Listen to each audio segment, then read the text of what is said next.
दोस्तों, अगर आप कोई भी एग्ज़ामिनेशन में बैठते हैं, वो यूपीएससी हो या जेपीएससी हो, कंप्यूटर एक महत्वपूर्ण भूमिका निभाती है और कंप्यूटर से बहुत ही प्रश्न पूछे जाते हैं।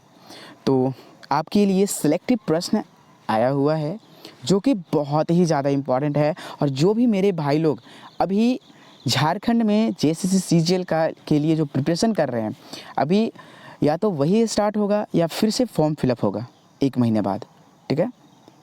और अगर प्रिपरेशन कर रहे हैं तो उनके लिए यह बहुत ही लाभदायक होने वाला है, क्योंकि जो भी एमसीक्यू कराया जा रहा है एनसीईआरटी लेवल पर यह एमसीक्यू कराया जा रहा है। और जितने भी क्वेश्चंस बैंक देन यानी कि जो भी प्रश्न आए हुए हैं उनका भी इसमें प्रैक्टिस हो रहा है, ठीक है। तो आपका यह क्लास 3 है, कंप्यूटर उद्भव, है ना। किसका? कंप्यूटर उद्भव और विकास से ही ये क्लास 3 है ना। तो देखिए दोस्तों, आपका स्वागत है एडी झारखंड क्लासेस में। और यहाँ नागपुरी का पूरा फुल क्लास फ्री अपलोडेड है, आप यूट्यूब पर देख सकते हैं और पीडीएफ के लिए भी कांटेक्ट कर सकते हैं, कांटेक्ट, ठीक है। तो चलिए हम अभी प्रश्न को स्टार्ट करते हैं। आपके लिए देखिए पहला प्रश्न है, प्रथम वेबसाइट ना माइक्रो कंप्यूटर का निर्माण कब किया गया? यहाँ माइक्रो है ना। प्रथम वेबसाइट माइक्रो कंप्यूटर का निर्माण कब किया गया? तो यह 1977 ईस्वी में। दूसरा है, प्रथम व्यावसायिक माइक्रो कंप्यूटर कौन सा था? तो एप्पल 2, है ना। नेक्स्ट 3 नंबर जो प्रश्न है, वैक्यूम ट्यूब का प्रयोग कौन सी पीढ़ी के कंप्यूटर के निर्माण में प्रयोग किया गया था?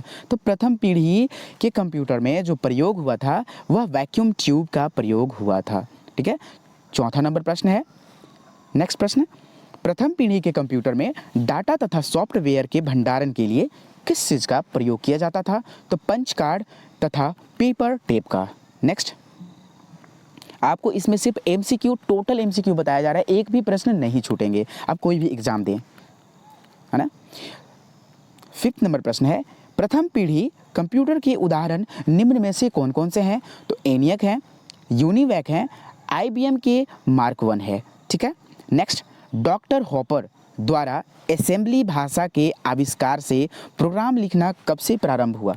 देख, डॉक्टर हॉपर यानी कि असेंबली में जो प्रोग्रामी भाषा होते हैं ना, प्रोग्राम लिखना कौन स्टार्ट किए थे? डॉक्टर हॉपर, है ना। और ये कब हुआ था प्रारंभ? 1952 ईस्वी में, है ना। नेक्स्ट, आपके लिए इस पीढ़ी के 7 नंबर प्रश्न है, इस पीढ़ी के कंप्यूटर में निर्वात की जगह यानी कि 21 यहाँ किस होगा? किस पीढ़ी के कंप्यूटर में निर्वात की जगह ट्रांजिस्टर का प्रयोग हुआ था? तो दूसरी पीढ़ी के कंप्यूटर में। नेक्स्ट 8 नंबर प्रश्न है, दूसरी पीढ़ी के कंप्यूटर में डाटा तथा सॉफ्टवेयर के भंडारण में किसका प्रयोग किया जाता था? तो यह चुंबकीय भंडारण उपकरणों जैसे कि मैग्नेटिक टेप, मैग्नेटिक डिस्क, यहाँ ऑब्लिक है। नेक्स्ट 9 नंबर प्रश्न है, दूसरी पीढ़ी के कंप्यूटर के उदाहरण निम्न में से कौन कौन से हैं? कोबोल, फोर्ट्रॉन, ये बहुत बार प्रश्न आ चुके हैं तो इस पर आप ध्यान देंगे और यह पीबीआई है आपके लिए। कोबोल का फुल फॉर्म क्या होता है? दैट्स मीन इसका पूर्ण रूप क्या होता है? Common business oriented language. कहने का मतलब यह है C for common, O for यानी कि CO for common, B for business, O for oriented, L for language, है ना। फोर्ट्रॉन का पूर्ण रूप यानी कि फुल फॉर्म क्या होता है? फुल फॉर्म क्या होता है फोर्ट्रॉन का? तो देखिए हम लोग आगे वाला पेज में देखते हैं, फॉर्मूला ट्रांसलेशन, है ना। यानी कि ये जो फोर्ट्रॉन का जो होता है फुल फॉर्म क्या होता है, पूर्ण रूप क्या होता है? Formula translation. ट्रांजिस्टर का आविष्कार कब हुआ था? तो 1947 ईस्वी में, जब हम लोग का देश आज़ाद हुआ था। इससे हम लोग रिलेट कर सकते हैं, ठीक है। और कहने का मतलब एक ट्रिक आपको बताते हैं, जैसे ही हम लोग का ये देश आज़ाद हुआ था तो हम लोग ट्रांजिस्टर पर वो क्या हुआ था, अनाउंसमेंट होने लगा था। इससे आप याद कर सकते हैं कि ट्रांजिस्टर का आविष्कार कब हुआ था? 1947 ईस्वी में, है ना। 13 नंबर प्रश्न क्या कहता है? 13 नंबर जो प्रश्न है, ट्रांजिस्टर का आविष्कार किसके द्वारा किया गया? तो जॉन बार्डिन, विलियम शाक्ले और वाल्टर ब्रेटन, ठीक है। नेक्स्ट, ट्रांजिस्टर जो होता है किस तत्व से बना होता है, किस चीज़ से बना होता है? सिलिकॉन, है ना, सिलिकॉन और जर्मेनियम से, है ना। जर्मेनियम नहीं है, जर्मेनियम है, ठीक है। ट्रांजिस्टर क्या है? तो होता है, तो यह एक सेमीकंडक्टर होता है। क्या होता है? सेमीकंडक्टर अर्धचालक, है ना। सेमीकंडक्टर कंडक्टर अर्धचालक। ठीक है, नेक्स्ट, निम्न में से किस पीढ़ी के कंप्यूटर में ट्रांजिस्टर की जगह इंटीग्रेटेड चिप का प्रयोग किया गया है? तो तीसरी पीढ़ी के कंप्यूटर में। आईसी का फुल फॉर्म क्या होता है? तो इंटीग्रेटेड सर्किट चिप। आईसी का फुल फॉर्म क्या होता है? Integrated circuit chip. ठीक है, एसएसआई का फुल फॉर्म यानी कि पूर्ण रूप क्या होता है? Small scale integration. ये बहुत सारे एग्जामों में आ गया है, यह वीपीआई है ना। नेक्स्ट, एमएसआई का फुल फॉर्म क्या होता है? तो मीडियम स्केल इंटीग्रेशन। क्या होता है? Medium scale integration.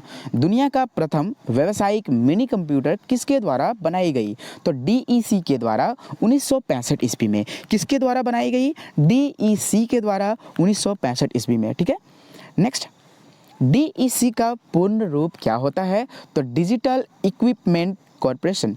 Digital equipment corporation है ना। डीईसी का फुल फॉर्म होता है digital equipment corporation. Next, 22 number प्रश्न है, दुनिया का प्रथम वेबसाइट मिनी कंप्यूटर का नाम क्या है? पीडीए 8। दुनिया का प्रथम वेबसाइट मिनी कंप्यूटर का नाम क्या है? पीडीए 8। कहने का मतलब पोर्टेबल डिवाइस। इंटीग्रेटेड सर्किट का विकास कब हुआ था? यानी कि आईसी का विकास कब हुआ था? 1958 ईस्वी में। कब हुआ था यह? 1958 ईस्वी में। नेक्स्ट, इंटीग्रेटेड सर्किट का आविष्कार किसने किया? है ना, इंटीग्रेटेड सर्किट यानी आईसी का जो आविष्कार है किसने किया? तो जैक किल्वी और रॉबर्ट नोई, है ना। नेक्स्ट, इंटीग्रेटेड सर्किट चिप का किस तत्वों से मिलकर बना होता है? सिलिकॉन और जर्मेनियम से। नेक्स्ट, 26 नंबर प्रश्न है, चौथी पीढ़ी के कंप्यूटर में किसका प्रयोग किया गया है? एकदम जो भी इसमें प्रश्न आपको कराया जा रहा है एनसीईआरटी लेवल पर एकदम सीरियल वाइज आपको क्लास कराया जा रहा है। ठीक है, तो आप क्लास को थोड़ा सा भी मिस मत कीजिएगा एकदम। और नागपुरी के भी क्लास अभी आज नहीं तो कम से कम 5 घंटे का जो 1300 प्रश्न है वो अपलोड होने वाला है। अगर यह 1300 प्रश्न आपको चाहिए तो आप कमेंट सेक्शन में ज़रूर कमेंट कीजिएगा, है ना। यह मैराथन क्लास होने वाला है। तो 26 नंबर प्रश्न है, चौथी पीढ़ी के कंप्यूटर में किसका प्रयोग किया जाता था? तो यह माइक्रो प्रोसेसर का। नेक्स्ट, 27 नंबर प्रश्न है, चौथी पीढ़ी के कंप्यूटर में माइक्रो प्रोसेसर की क्षमता में वृद्धि किससे हुई? तो एलएसआई और वीएलएसआई। तो ये दोनों का फुल फॉर्म क्या होता है ये आगे वीडियो में आपको मिलेगा, है ना। एलएसआई का फुल फॉर्म क्या होता है?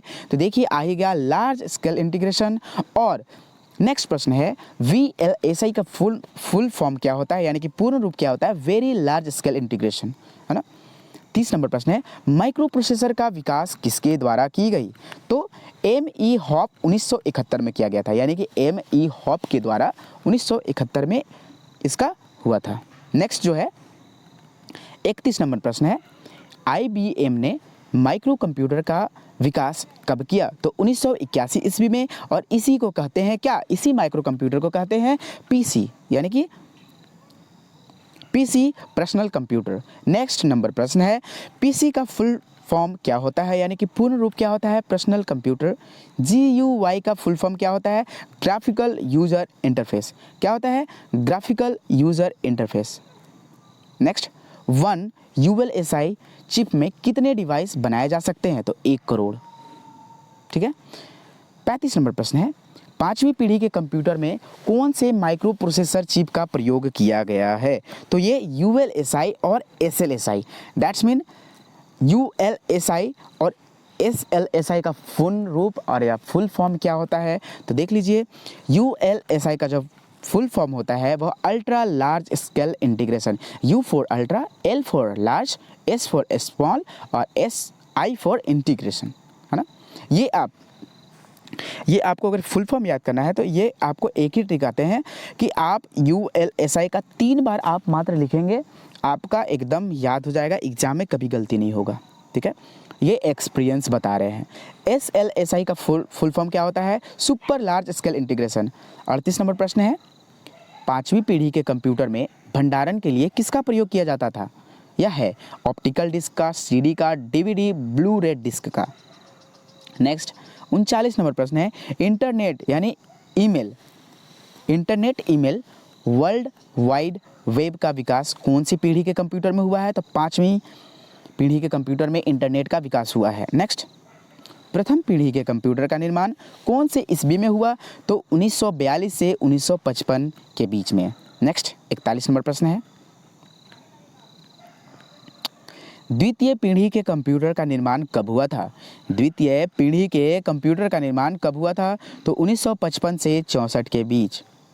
नेक्स्ट, 42 नंबर प्रश्न है, तीसरी पीढ़ी के कंप्यूटर का विकास कब हुआ था? 1964 से 1975 के बीच। ये जो प्रश्न है बहुत बार आया हुआ है। ये सब प्रश्न आपको ना जैसे कि आप 10th लेवल का प्रिपरेशन कर रहे हो, कोई भी, या 12th लेवल का, तो ये सब ज़्यादा प्रश्न पूछता है ना। तो चौथी पीढ़ी के कंप्यूटर कब से कब तक चला? तो यह 1975 से 1989 के बीच चला। पाँचवीं पीढ़ी के कंप्यूटर का जो है विकास कब से कब तक प्रारंभ हुआ, कब लास्ट हुआ? तो देखिए 1989 से अब तक चल रहे हैं।